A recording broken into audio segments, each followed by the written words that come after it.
देखिए, पूरे देश में जिस तरह से बाबाओं का बाजार विकसित हो रहा है, ये अनियंत्रित बाजार, इसके खिलाफ एक कानून बनाने की जरूरत है।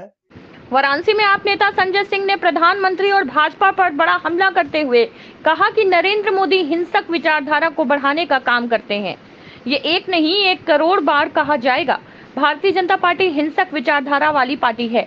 ये एक नहीं 1 लाख बार कहा जाएगा। बाबाओं से पूरे देश की सरकार डरी हुई है। अंधविश्वास के विस्तार का बाबाओं पर इस देश में सख्त कानून बनाना चाहिए।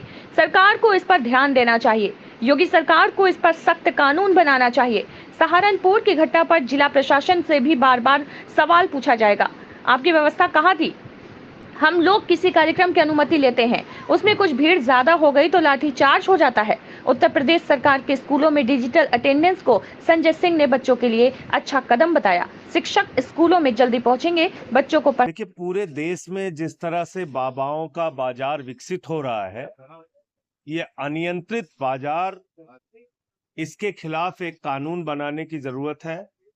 अंधविश्वास को इस तरह से अगर समाज में बढ़ावा दिया जाएगा तो ऐसी घटनाओं पर रोक लगाना बहुत मुश्किल होगा।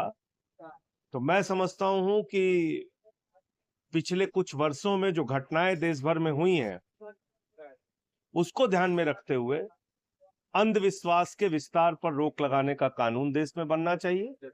और ऐसे बाबाओं का उद्देश्य क्या है, ये बाबा बाजार चलाने के नाम पे, धर्म के नाम पे जो धंधा कर रहे हैं, इस पर कैसे रोक लगाई जाएगी, इसके बारे में सरकार को जरूर सोचना चाहिए। और जो घटना हुई है हाथरस की, वो अत्यंत दर्दनाक है, पीड़ादायक है। प्रशासन से ये सवाल निश्चित रूप से पूछा जाएगा बार बार कि जब 80,000 की अनुमति थी तो कैसे 3-4 लाख लोग वहां पे इकट्ठा हो गए? क्या आपके पास व्यवस्था थी?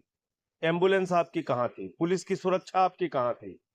हम लोग अगर जो अनुमति मिलती भी है, उससे थोड़ा भी ज्यादा संख्या होने पर लाठीचार्ज हो जाता है, नेताओं को पकड़ पकड़ के जेल में डाल दिया जाता है, 144 का हवाला दिया जाता है।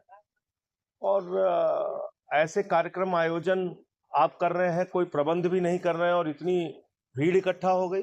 तो बहुत सारी चीजें हैं, बहुत सारे सवाल हैं। निश्चित रूप से इसकी जांच होनी चाहिए और योगी सरकार को इस पर सख्त कार्रवाई करनी चाहिए।